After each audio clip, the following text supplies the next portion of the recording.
Assalamualaikum dan salam sejahtera. Hari ini kami ingin membincangkan tentang perlembagaan persekutuan. Apa itu perlembagaan dan apa itu perlembagaan persekutuan? Okey, perlembagaan dikenali sebagai suatu set peraturan atau undang-undang utama yang menjadi panduan dalam pentadbiran sesebuah negara dan menentukan hak dan tanggungjawab semua pihak. Perlembagaan persekutuan pula merupakan satu set dokumen bertulis yang mengandungi undang-undang yang digubal berasaskan dua dokumen, iaitu Dokumen Perjanjian Persekutuan Tanah Melayu 1948, Dokumen Perlembagaan Kemerdekaan 1957. Perlembagaan persekutuan merupakan undang-undang tertinggi serta menjadi asas kepada pembentukan kerajaan. Konsep perlembagaan.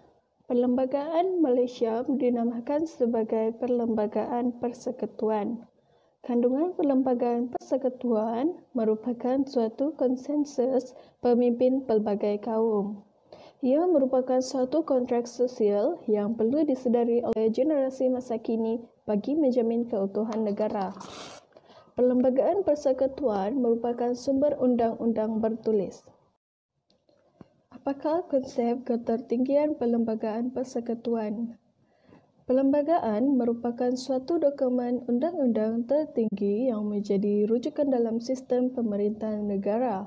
Sebagai contoh, perlembagaan persekutuan menjadi panduan kepada Yang di-Pertuan Agong, Parlimen, Badan Pentadbiran dan sistem kehakiman dalam melaksanakan fungsi masing-masing. Perlembagaan juga dikenali sebagai sumber segala perundangan, iaitu asas kepada pembentukan negara atau sumber rujukan perundangan oleh mana-mana badan pengumbal undang-undang yang diperuntukkan oleh perlembagaan. Konsep ketertinggian perlembagaan juga dikenali sebagai keluhuran perlembagaan serta tiada undang-undang lain dan tiada institusi lain yang boleh mengatasi perlembagaan. Jika berlaku keadaan sedemikian, rang undang-undang tersebut akan terbatal setakat mana yang bercanggah sahaja. Mahkamah berkuasa membatalkan mana-mana bahagian rang undang-undang yang bercanggah dengan perlembagaannya.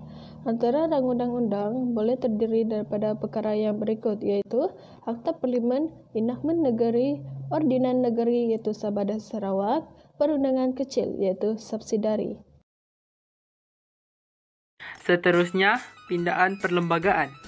Walaupun perlembagaan merupakan undang-undang tertinggi, namun ianya masih boleh dipindah. Hal ini bermakna pindaan boleh dibuat demi kepentingan rakyat dan negara. Sungguh pun begitu, pindaan perlembagaan Malaysia tidak boleh dibuat sewenang-wenangnya. Perlembagaan Malaysia boleh dipindah melalui 4 cara, seperti mana yang ditunjukkan di bawah Perkara 159 dan 161E.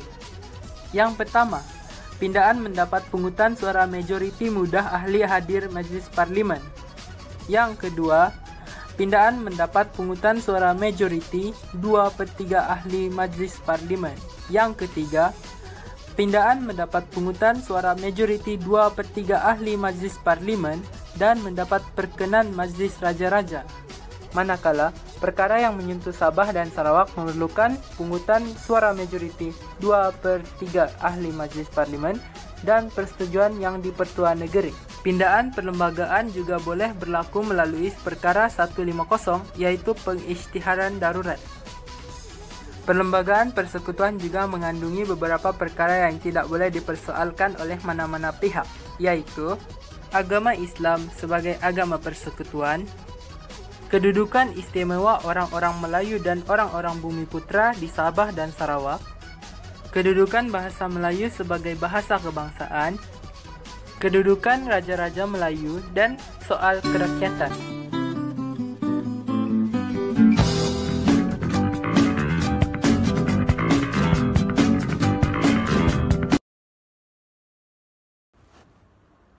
Tajuk saya ialah keluhuran perlembagaan.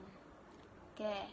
Yang pertama, keluhuran perlembagaan merupakan prinsip rukun negara Malaysia yang ketiga. Dia membawa maksud ketertinggian perlembagaan atau ketertinggian undang-undang. Selepas tu, Ia juga terletak pada kedudukannya sebagai undang-undang tertinggi yang menjadi punca kepada semua undang-undang. Selain itu, semua undang-undang itu mestilah selaras dengan Perlembagaan Persekutuan. Kalau tidak, undang-undang itu auto terbatal. Okey. Yang keempat lah, yang ke-last lah kan. Badan Kehakiman lah yang bertanggungjawab dalam menjaga dan memelihara keluhuran dan ketertinggian perlembagaan Malaysia. Masuk kepada ciri-ciri Perlembagaan Persekutuan. Perlembagaan Persekutuan merupakan sumber utama undang-undang bertulis di Malaysia.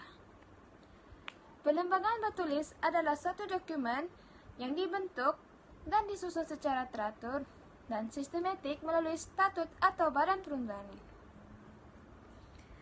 Istilah statut ni undang-undang yang diluluskan oleh badan perundangan. Seterusnya, perlembagaan bertulis mempunyai sifat yang berikut. Yang pertama, mahkamah mempunyai kuasa mentafsir. Yang kedua, mantap dan proses yang ketat sekiranya sebarang pindahan hendak dilaksanakan. Yang ketiga, dilaksanakan melalui satu statut. Satu statut contohnya seperti Parlimen, Dewan Perundangan, Dewan Perundangan Negeri dan institusi. Undang-undang bertulis ni merangkumi Perlembagaan Persekutuan dan Perlembagaan Negeri. Yang kedua, mempunyai akta. Yang ketiga, enactment dan ordinance. Yang keempat, undang-undang subsidiari. Berbalik kepada keluhuran perlembagaan. Keseluruhannya, jika mana-mana organisasi awam atau persendirian membuat undang-undang atau perjanjian yang tidak sesuai dengan perlembagaan, maka mahkamah berhak memutuskannya sebagai suatu kesalahan dan terbatal. Seterusnya ialah kandungan Perlembagaan Persekutuan. Kandungan ni kamu boleh cek dalam muka surat 10 2.5. Di sana ada bahagian-bahagian seperti negeri-negeri, kebebasan asasi. Kamu boleh rujuk di sana lah kalau mau tahu dia punya kandungan perlembagaan tu. Terima kasih. Hai, hari ini saya akan bincang pasal peruntukan utama Perlembagaan Persekutuan. Jadi, peruntukan utama Perlembagaan Persekutuan ni terbahagi kepada 6. Yang pertama adalah kewarganegaraan, yang kedua kebebasan asasi, yang ketiga agama bagi persekutuan, yang keempat adalah bahasa kebangsaan, yang kelima sistem pemerintahan dan yang terakhir adalah pembahagian bidang kuasa. Yang pertama tadi adalah kewarganegaraan. Di Malaysia ni kita ada 4 cara untuk mendapatkan kewarganegaraan. Yang pertama adalah kuatkuasa undang-undang, yang kedua pendaftaran, yang ketiga naturalisasi ataupun kemasukan, yang keempat adalah penggabungan wilayah. Namun begitu, setiap warga negara Malaysia boleh kehilangan taraf kewarganegaraan disebabkan oleh 2 keadaan seperti yang diperuntukkan oleh perlembagaan, iaitu melalui 2 cara. Yang pertama adalah penolakan ataupun pelepashakan, yang kedua adalah pelucutan. Peruntukan utama Perlembagaan Persekutuan yang kedua ialah kebebasan asasi. Terdapat banyak hak asasi di dalam Malaysia. Antaranya ialah kebebasan diri, pengabdian dan kerja paksa, perlindungan daripada undang-undang jenayah yang berkuat kuasa kebelakangan dan perbicaraan berulang, larangan buang negeri dan kebebasan bergerak, kebebasan berhimpun, bercakap ataupun menubuhkan persatuan, kebebasan beragama, hak-hak berkenaan dengan pendidikan, dan yang terakhir ialah hak terhadap harta. Peruntukan utama Perlembagaan Persekutuan yang ketiga ialah agama bagi persekutuan. Islam ialah agama persekutuan, namun begitu, agama lain juga boleh diamalkan di mana-mana bahagian persekutuan dengan aman dan damai. Negeri-negeri yang mempunyai raja, ketua agama Islamnya ialah raja ataupun sultan negeri berkenaan.